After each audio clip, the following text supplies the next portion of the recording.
This little video is on the Whirlpool high efficiency cabrio clothes washing machine. We keep having problems to replace the pump, and the reason being is because change goes down through the washer and goes into the pump, and it works inside of the pump until it either cracks the housing or wears out the impeller. So now we're looking at the back underside of the cabrio washing machine. And you are looking at the pump suction on the bottom of the tub. And if I can fit a quarter up inside of here, you know that a penny or a dime can definitely fall down into the suction of the pump. So here's a little device that I've come up with. It's a piece of steel Schedule 40 pipe nipple, and then I cross drilled so that I could fit two pieces of 1/16 inch filler wire for welding heli-arc.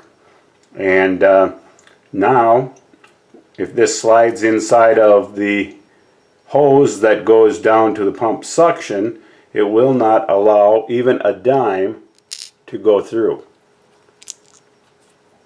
No matter what, that dime will not go through. Now you obviously don't want it in the hose running in this direction, because then the dime will sit horizontally and block off most of the water flow. So you want this to be sitting in this direction, in the more horizontal portion of the hose, so that the dime will fall down. The dime may sometimes get stuck up inside and slow down the flow enough that the display will display LD as a code, meaning long drain, and then you know that you need to take it apart and remove the change out of there so that it will work.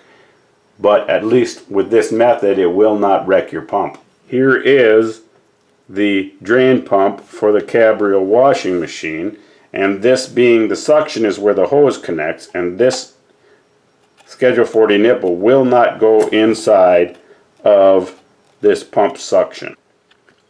This is the pump suction hose. So if you insert this into the pump suction hose in the horizontal portion of the line, and then you insert the pump into the hose, now that is sitting in the horizontal run and will not allow the dime to get in the pump and ruin it.